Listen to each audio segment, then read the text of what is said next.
So if you are involved in a conversation, go ahead and pause that, save it till later.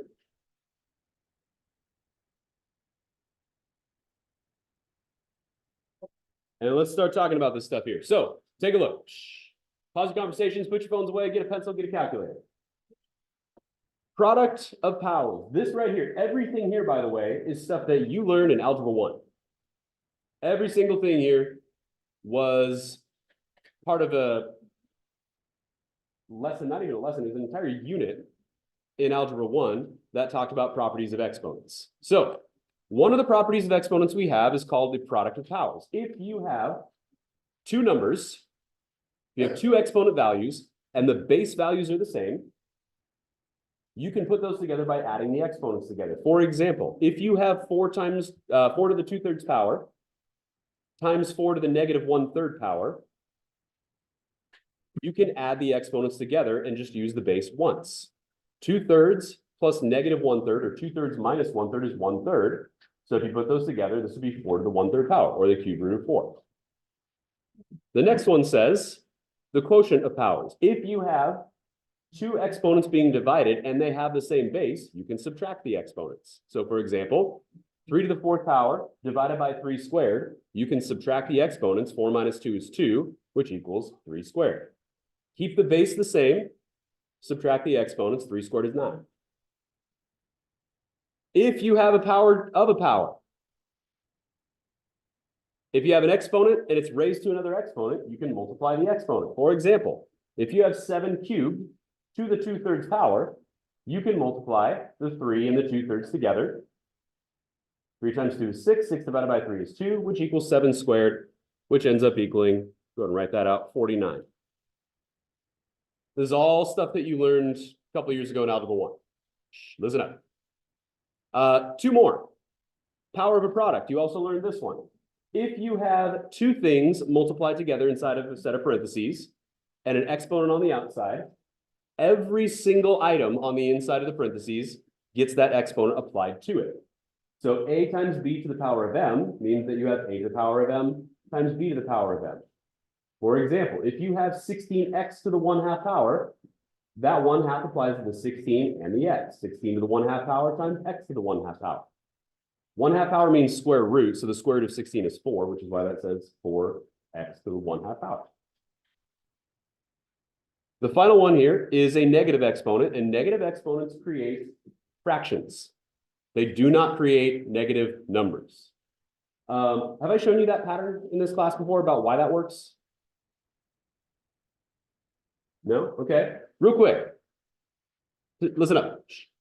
In Algebra 1, was anybody ever confused as to why a negative exponent made a fraction as opposed to a negative number? Like, did you ever wonder why? Like, why is that not a negative number? Why is it a fraction instead? The reason why, I'll just show it to you over to the side right here. It is because, let's say you've got, write this down on the side, 3 to the power of 4. 3 to the 4th power means 3 times 3 times 3 times 3, which equals 81. 3 to the 3rd power is equal to 3 times 3 times 3, which is equal to 27. But if you think about how to get from 81 to 27 using multiplication or division, what would you divide 81 by to get to 27? 3. Divide by the base value. 81 divided by 3 is 27. So this is 81 divided by 3. So it's the previous answer divided by the base value to reduce one of your factors of that value. 3 squared equals 3 times 3, which equals 9, which equals the previous answer of 27 divided by the base value of 3. So that equals 27 divided by 3. 3 to the 1st power is just 3. 3 is equal to the previous answer of 9 divided by the base value of 3. Here's another one that sometimes people get stuck on, is that people often wonder, 3 to the 0 power, why does that not equal 0? The reason is because if you think about the previous answer and what you have to do with that previous answer to get to 3 to the 0 power, if you divide the previous answer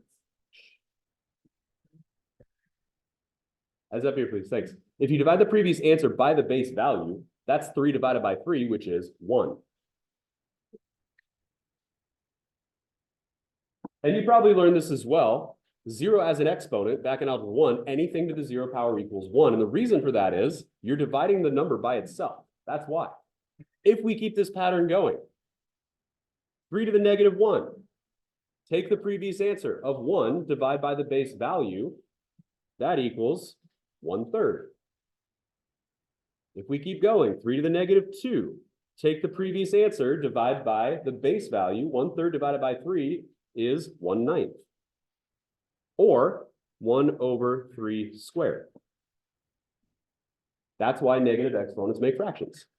Because when you reduce by a factor of an exponent, you're dividing by the base value. If you increase an exponent, you're multiplying by the base value. So that's what that means. That's why. Let's just do one more at the bottom here. 0 as an exponent. We can say a to the 0 power equals what? Anything to the 0 power is 1. So if you have a 0 exponent, that number turns into 1, no matter what. All right. Thank you. Yep. All right. Let's go ahead and start working through some of these here. We're going to start off not too challenging, but it'll definitely ramp up as we go through this. Like I said, we're probably not going to finish today, and that's fine. All right. Problem number 1. How can you rewrite each expression using the properties of exponents? So do we have the same base value here? What is the base value? 81. Good. Base value is 81. If you have the same base value with two things being multiplied together, you're going to use this rule here, product of powers, which means we add the exponents. So this is going to be equal to 81 to the 5/6 plus negative 1/3 power, or 5/6 minus 1/3 power. So we are going to combine the exponents, in this case, by adding a negative or just subtracting. Either way is fine. However, if you are going to add or subtract fractions, what do you have to have? Have to have the same denominator. What is our common denominator going to be between 6 and 3? 6, which means we have to do what with the negative 1/3? Multiply by 2 over 2. Good. So this is going to be equal to 81 to the 5/6. I'm just going to write minus. Minus 2/6.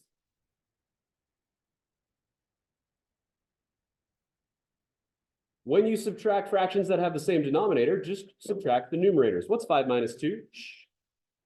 Abel, what's 5 minus 2? 3. This is 81 to the 3/6 power. What does 3/6 reduce to? 1/2. What does an exponent of 1/2 mean? In terms of a radical? Square root. What's the square root of 81?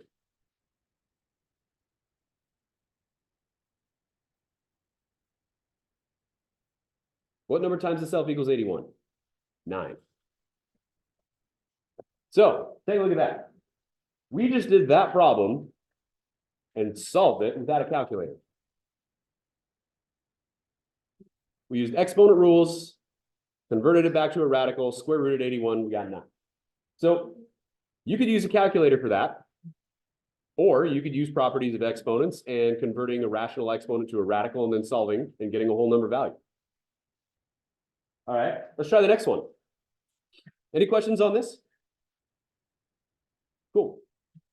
By the way, this right here used no new math. There's no new math here. Everything we did is stuff we've already done. This stuff is from a couple of years ago. This stuff is from earlier this week and late last week. All right. Example B. Here we go. If you have an exponent on the outside of a set of parentheses, that's this one. Exponent on the outside of a set of parentheses is power of a product. That exponent will apply to every individual thing on the inside of the parentheses. including the denominator. And it applies by multiplication. That's what it shows here. So we are going to write equals. We don't need parentheses anymore. We can say x to the 2/3, y to the, what is 3 times 2/3?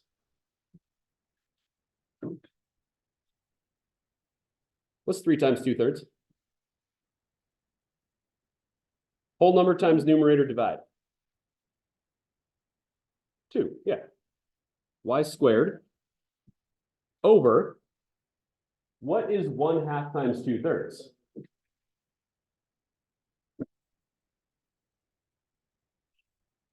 One half times 2/3, multiply straight across, straight across. 2/6, that reduces to what? 1/3. So you can write x to the 2/6, however, 2/6 reduces to 1/3. All right, so we've used the rule for power of a product. We've applied that exponent to everything inside the parentheses. Now, we still have a fraction, we still have a quotient. So that means we need to use quotient of powers.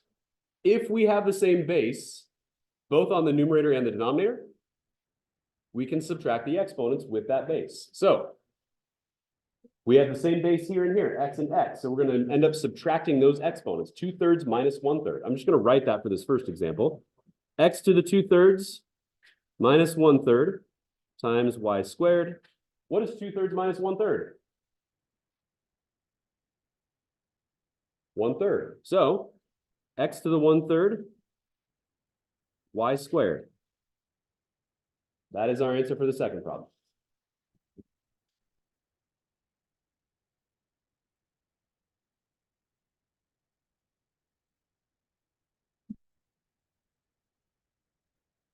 A quick reminder for you in terms of what is considered to be simplified. Question?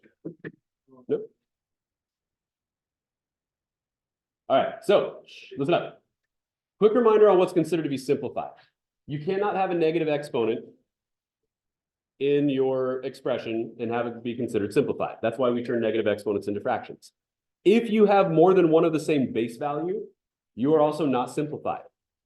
Because as long as you have more than one base value, there's something else you could do to combine those together. Let's keep going.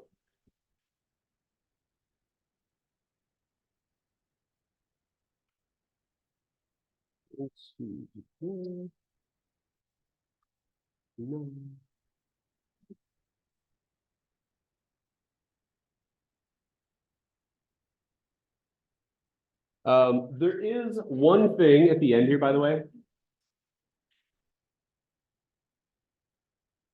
There is one thing you could do to rewrite this. You could rewrite this as, depending on how it wants you to write the answer. So listen carefully. Sometimes it'll say simplify. Listen up. Sometimes it'll just say simplify. That's fine. Sometimes it'll say simplify, keep in rational exponent form. That's what this is. Sometimes it'll say simplify, write in simplest radical form. If it says simplest radical form, that would be y squared times the cube root of x. That would be simplest radical form.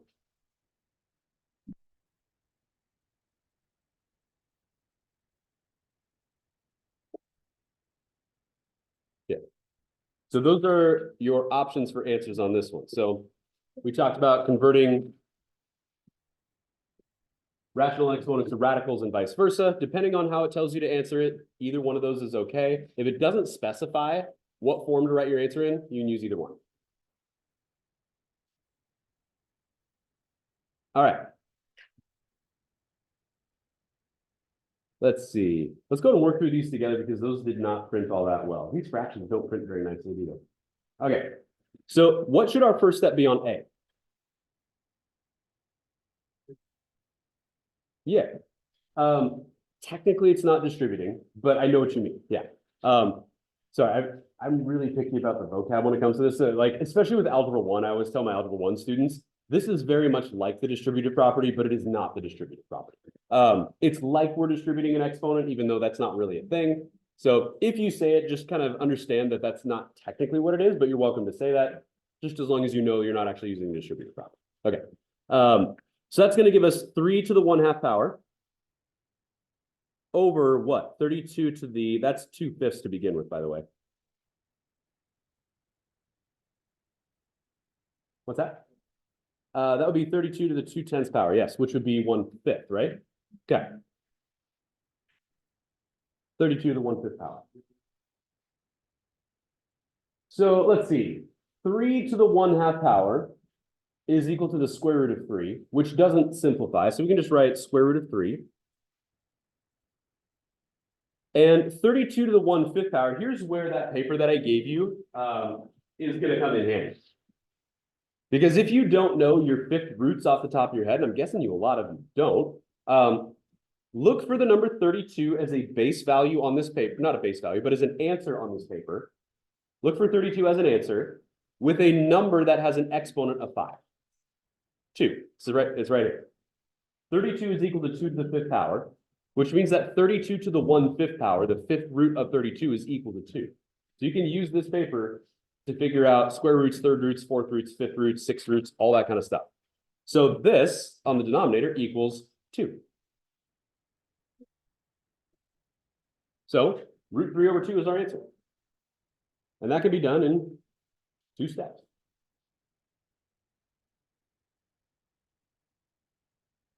Now, the other thing that I need to mention in terms of what is considered simplified and what is considered not only can you not have negative exponents in your answer, not only can you not have multiple of the same base value in your answer, you are also not allowed to have, in terms of what's considered to be simplified, a radical in your denominator. So that means if you have a fraction denominator, that's not going to work. Okay? I want to make sure everybody heard that. If you have a fraction in your denominator as an exponent, not just in general, but if you have a rational exponent, a fraction exponent in your denominator, you got to do something to simplify that even more, because having a radical in your denominator doesn't work.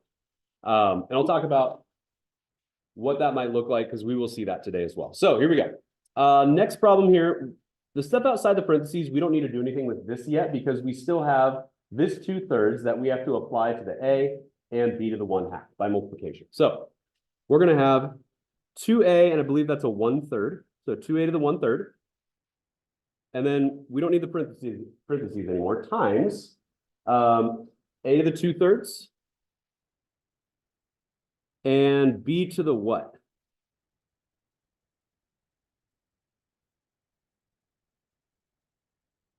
One-third, yeah. B to the 1/3 power, because 1/2 times 2/3 is 2/6. 2/6 reduces to 1/3. All right, next, we still have 2 of the same base value. Are we going to add, subtract, or multiply these fractions with the a's?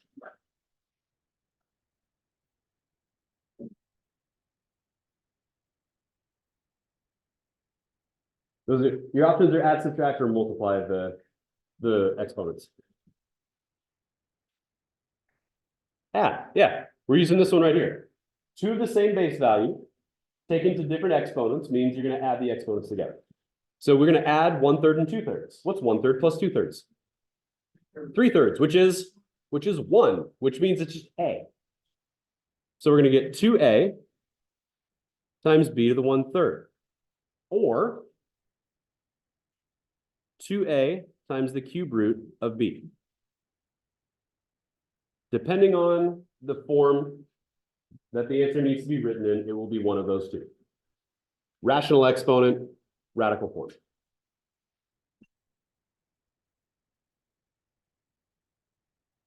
So there's only one of each base value. We do not have a negative exponent. We also do not have a rational exponent or a radical in a denominator, because we don't have any denominator. All right, are there questions so far? I don't think we've done anything brand new yet today. We're dealing with fractional exponents, but we're just adding and subtracting them and multiplying them like we normally would back from Algebra 1 stuff. All right, turn the page. Let's keep going.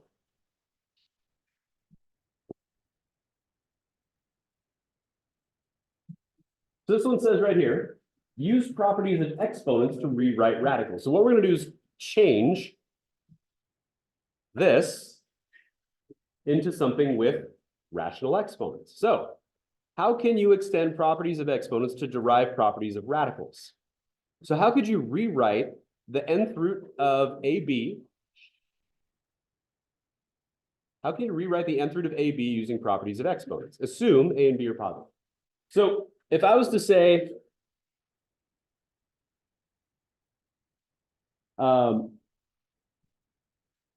let's see, that would be A times B, because that's what we have in there, to the what fraction? 1 over n, yeah.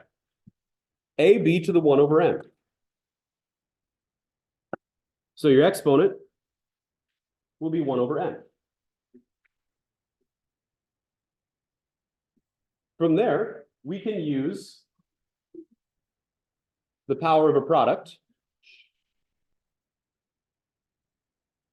From here, we can use power of a product, apply that exponent to both of those, which is going to equal A to the 1 over n, B to the 1 over n.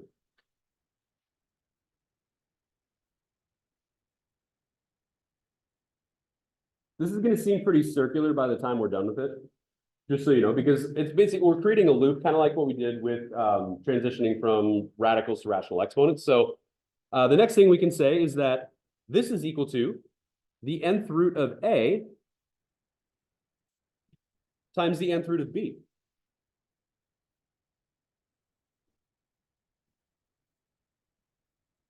Which brings us back to the beginning of the nth root of AB. Every single one of these things is equivalent. So if you are writing with a rational exponent, it can be rewritten like this. If you have two, listen up. If you have two radicals and the index is the same and they're being multiplied together, that's the same thing as just multiplying those two numbers together under one radical symbol as long as the index is the same. For example, let's look at this one. How can you rewrite this using properties of exponents? Assume that x is greater than 0. Okay, so this could be written as 16 x to the 5th power to the 1/3 power, which would be equal to 16 to the 1/3 power times x to the what?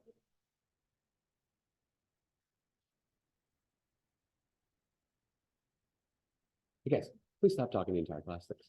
Appreciate it. 5/3, right? X to the 5/3.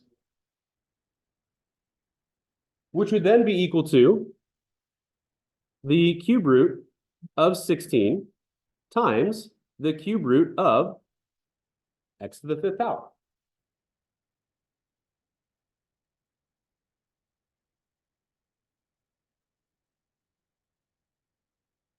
Which basically means that you can break apart, if you start with this, you can break it apart into two cube roots.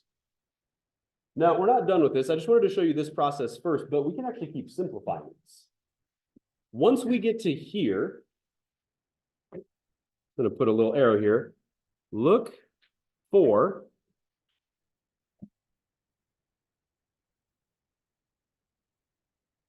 cube root factors of each radicand. Look for cube root factors of each radicand. Please write that down. Now, if there was an index of 4, we'd say 4 through. So basically, you're looking for nth root factors of the radicands. The radicands are the things under the radical symbols, 16x, or x to the 5th, actually. So we're looking for factors of these two things that are themselves perfect cubes. So perfect cube factors, I should have said look for perfect cube factors of each radicand. In fact, I'm going to change that. Perfect cube. Perfect cube factors. That's a better way of saying it. So from our list, is there a number? Find exponents of 3. So we're looking for cube roots. That would be all of these here. Anything that's a perfect cube 8, 27, 64, 125, 216, etc. Are any of these answers divisible by 16?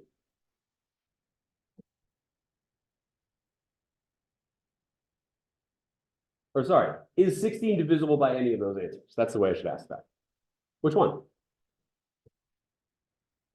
8. 8 is divisible by 16. Or 16 is divisible by 8. Keep saying that back. So if you find a perfect cube that is a factor of the radicand, 8 is a factor of 16, that means we can break apart 16, cube root of 16, into the cube root of 8 times the cube root of 2. So this is going to equal the cube root of 8 times the cube root of 2. Are there any questions about what we just did? By the way, this paper will come in handy, especially when we get to larger numbers. So 8 is a perfect cube, so we can factor that out. The reason why we want to do that is because this is a whole number. If we can reduce anything, we should do that. And then with these ones here, the perfect cube factor of x to the 5th is x cubed. Just match up the number. Or any multiple of that number.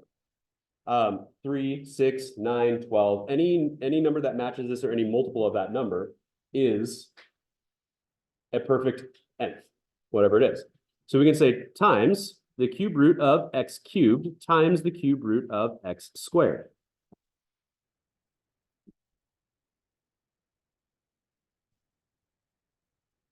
This is where things start to get a little bit more complicated. Any questions about how we got this before we continue? Because this step here is probably the most challenging step in this process. Figuring out those perfect nths is going to be probably the hardest thing, which is why this paper that you have is going to be really useful for the number part of it.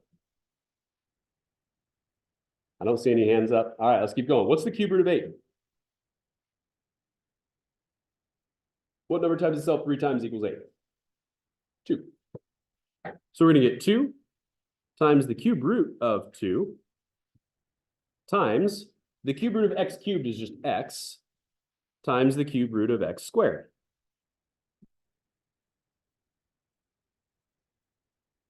Now, because everything is connected by multiplication here, we can reorder this stuff.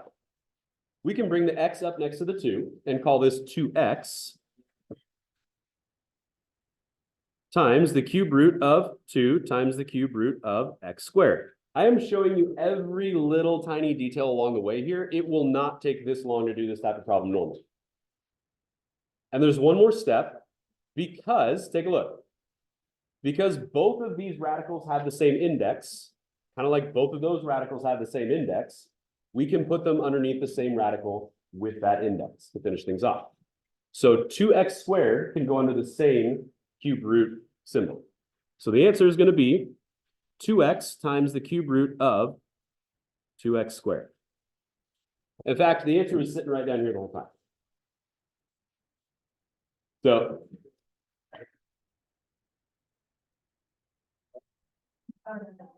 So what we just did is we answered this problem in what we call reduced radical form. So read this off real quick. We'll do a couple more, maybe 2 or 3 more problems after this, and then we'll call it a day. So writing this expression as 2x times the cube root of 2x squared may be referred to as the reduced radical form of the expression because, here we go, all of the nth roots of perfect nth powers, that's what I was talking about here, perfect nth powers, this was perfect cube on this one, have been simplified. We took the cube root of 8, we made 2. We took the cube root of x cubed, we made x. And no radicals remain in the denominator. As I mentioned before, you cannot have a radical on a denominator or negative exponents, which we don't have either. So let's do a couple of these. So we're looking at the 4th root of 81, a to the 8th, b to the 5th. So the first thing I always do on these types of problems is I will break apart every different base value with its exponent into different radical sections. So for example, this would be the 4th root of 81 times the 4th root of a to the 8th times the 4th root of b to the 5th power. Because if we can break them into their individual base values, then we can Just look at them one at a time. Take a look at your paper. Find the row that has exponents of 4 because we're looking for perfect fourth roots here. Do you notice anything on the row that has exponents of 4?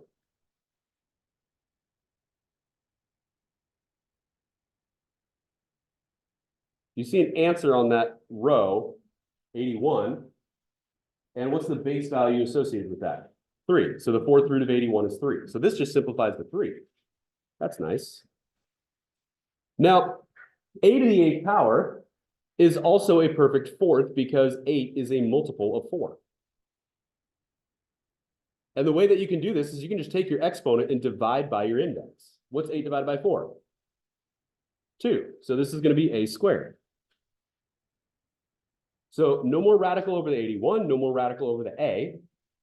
B to the 5th, though, is not a perfect fourth because 5 is not divisible by 4, but there is a factor of a perfect fourth within this.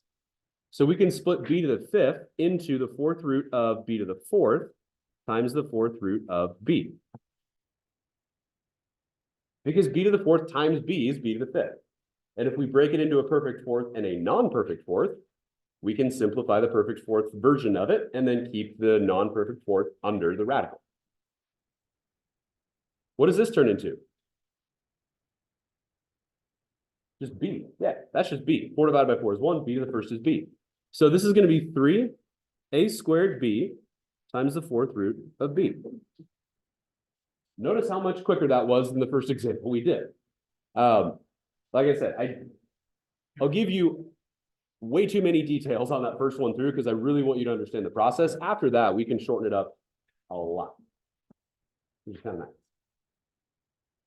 All right. Any questions on that one? Okay, let's practice another one. B.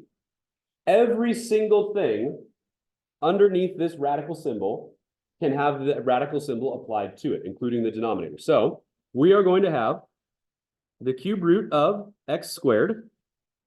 I think that's an x squared. Hang on. No, that's x to the 4th power. Sorry.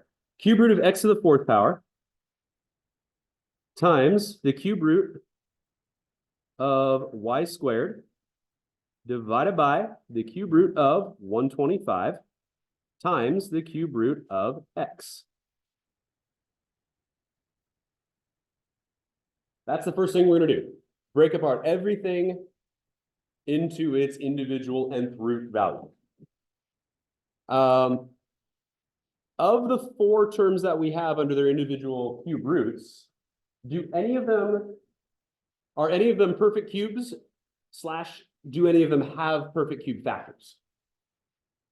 Let's start with this one. Does x to the 4th have a perfect cube factor? If the exponent here is equal to or larger than the index, that means the answer to that is yes. If this is 3 or more, there is a perfect cube factor of x to the 4th power. This one is less than 3, so no. This one is less than 3, so no. What about this? Look on the exponent of 3 line. What is it? Exponent of 3. 5, yeah. So this is 5. So let's just rewrite this for a second. This is going to be the cube root of x cubed times the cube root of x times the cube root of y squared. Because we're breaking apart into a perfect cube factor here. 4 turns into 3 and 1 in terms of the exponents, so we can just break that apart. On the denominator, we get 5, because the cube root of 125 is 5, times the cube root of x.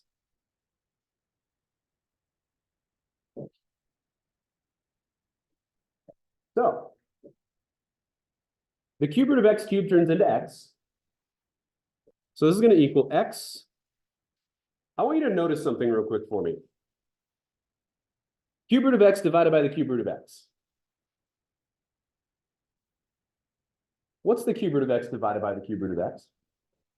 1. Anything divided by itself is 1. Those cancel.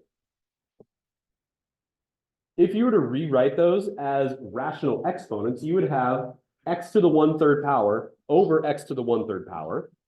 which then you would subtract the exponents. 1/3 minus 1/3 is 0. X to the 0 power is 1. So those cancel out. 1. So on the numerator, we're going to have x times the cube root of y squared. Over what? 5. We have only one base value of each different variable and number. Everything that has been under a cube root has been simplified. Our denominator does not have a radical, and we have no negative exponents. We're good to go.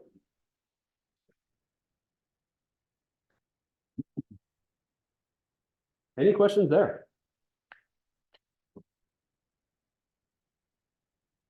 By the way, when I was in school, this is the stuff that I really enjoyed doing because it felt very puzzle-like. I don't know if you've ever played like Sudoku or done crosswords or whatever, like if you enjoy that kind of stuff, like this to me seems very similar to that. Have a good time with it. All right. Any questions? No? All right. You don't have to enjoy it. Makes it more fun if you do. All right. Turn the page. Let's do some more. So we got some more properties here, and we've actually been using these already. They're just explicitly stated now. We actually used these on the last example. So if you have, we actually wrote this on the last page. If you have a product of two separate base values underneath an nth root, that's equal to the nth root of each of those multiplied together separately. If you have a product taken to a rational exponent, you can apply the rational exponent to each value of the product. Over here, we actually just did this. Listen up. If you have a quotient under a radical, you can apply the radical to the numerator and the denominator separately. We just did that. If you have an exponent, a quotient raised to an exponent, you can apply the exponent to the numerator and the denominator, each individual thing on those. So let's keep going. What is this in reduced form? So you got the fifth root of 16 times the fifth root of 8 in reduced radical form. Anybody have any thoughts on what we might be able to do first on this one?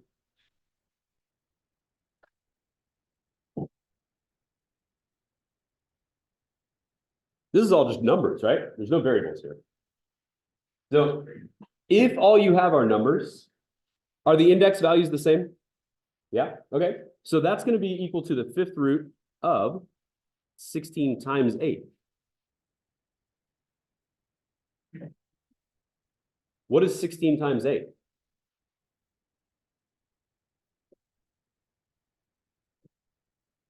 What is it? 128. Go to the fifth root line, or the exponent of 5 line on this paper here. Exponents of 5, 32, so perfect, basically perfect fifths. 32, 243, 1024, 3125. Our number is 128, so we have to use a number smaller than that. So is 128 divisible by 32? By, what is it? 4, yeah. 32 times 4 is 128. So we do have a perfect fifth factor of 128, and that factor is 32.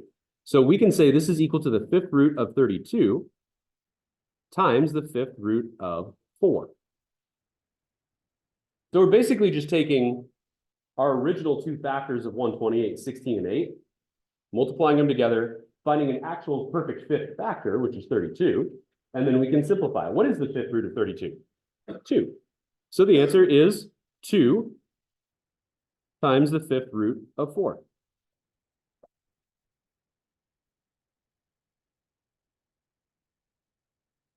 And that's all right.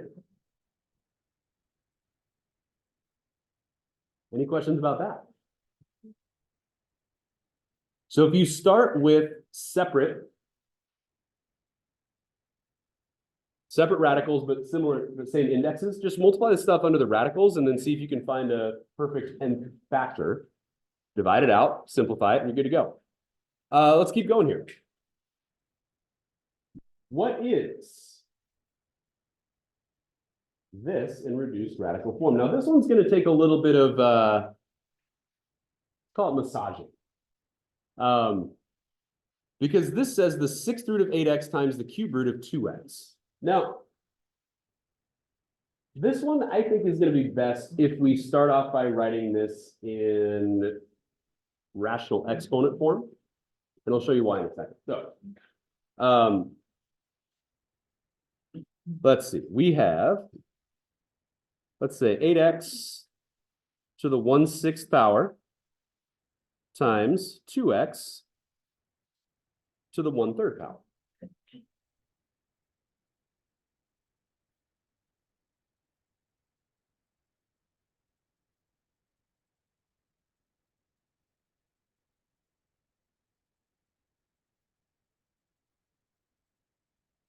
Is there a way that we can write those fractions with a common base, common denominator? This is equal to 2/6, isn't it? Okay, 1/3 is the same as 2/6. Let's see what happens. So we got 8x to the 1/6 power times 2x to the 2/6 power.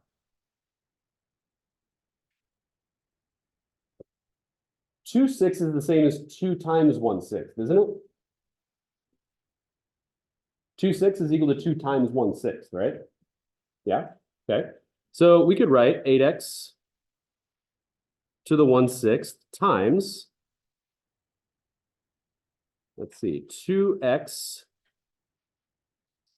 and I'm going to put a bracket here, parentheses, squared, bracket, 1/6. Look at that.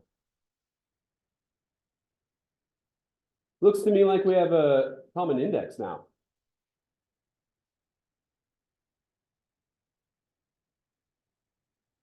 Would you agree? Because if we were to multiply those exponents together, we'd get back to 2/6. And if we were to reduce 2/6, we'd get back to 1/3. So that means that those two things are exactly the same. So that would be the 6th root of 8x times the 6th root of 2x squared. What is 2x squared? 4x squared, right? So this is going to be, I'm just going to rewrite these in radical form again. So that's the 6th root of 8x times the 6th root of 4x squared.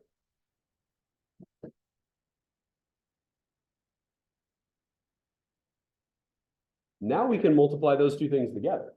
What's 8x times 4x squared? 8x times 4x squared. 32, yeah, 32x to the 3rd. Okay, so that'd be the 6th root of 32x cubed. Is there a perfect 6th factor of 32? Look at your table, look at your chart. Go to the exponents of 6. The smallest value we have is 64, which is bigger than 32, so the answer is no. Which means that doesn't simplify. And because 3 is smaller than 6, this doesn't simplify as well, meaning that's the answer. The answer is the 6th root of 32x cubed. We had to do a little bit of fractional magic to make those index values line up. And oftentimes we can do that. As long as the base values, one base value is a multiple of the other, you can do that. Okay, let's try this next one. I think we might, we'll see. So next one here. Let's rewrite these as a radical over a radical. So this is going to be the cube root of 2n over the cube root of 9m.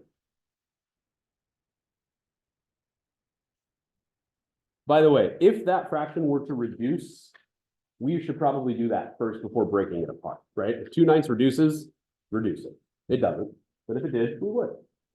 Now, the issue that we run into here is we have the same index. They were underneath here to begin with, and we decided to break them apart because there's nothing we could do to simplify them under the radical.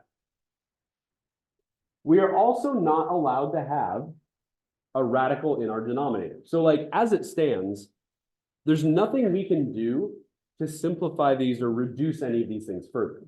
We don't have a common base. We have a common nth value, but that's not really helpful because there are no perfect cubes on either one of those things. Everybody understand that so far? Okay, but we're not allowed to have a denominator with a radical. What's that? Well, 1/3 is still a radical denominator. Even if you rewrite it as a rational exponent, it still represents a radical. So what we have to do is something called rationalizing the denominator. Let's think about this for a second. If you were to multiply this by itself, the cube root of 9m times the cube root of 9m, that would end up being the cube root of 81m squared, because you just multiply those things together. So that wouldn't be. Attention, please. I just want to remind everyone we're on an advisory schedule today. And in about 5 minutes, the bell will ring and you will go to your advisory class. We're going to finish this one problem. All freshmen, sophomores, and seniors will go to your advisory class. Juniors report to the auditorium for a meeting. Once again, all freshmen, sophomores, and seniors go to your advisory class. Juniors report. Don't put your stuff away yet. We're going to finish this problem. Okay, listen up. We have to use a process here called rationalizing the denominator. So let's go ahead and just rewrite these in rational exponent form first. So we're going to get 2n. We still have like 3.5 or 4 minutes. We got time. So 2n to the 1/3 power over 9m to the 1/3 power.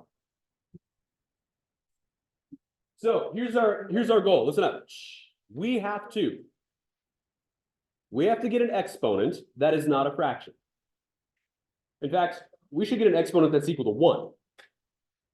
So as long as, is everybody okay with the fact that as long as you multiply a number by 1, it doesn't actually change the value, right? 4 times 1 is 1. 100 times 1 is 1. So this times 1 would be 1. Now I'm not going to write the number 1, but I'm going to write something equivalent to 1. And that is going to be, what exponent here would I have to add? What do I have to add to 1/3 to equal 1? 0 would just make it all go away though. And 0 over 0 isn't actually 1. Yeah, it's weird. What do I have to add to 1/3 to get 1? 2/3. So if we multiply the numerator and denominator by 9m to the 2/3 power,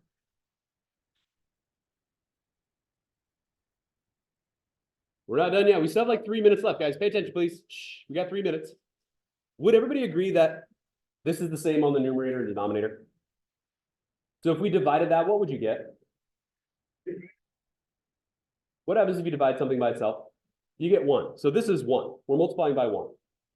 So if we multiply these things together, we would add the exponents and get 3/3, which is 1, which means the denominator is just equal to 9m. No more radical on the denominator. So denominator equals 9m. And yeah, we'll finish this tomorrow. We'll pause here and we'll finish it tomorrow.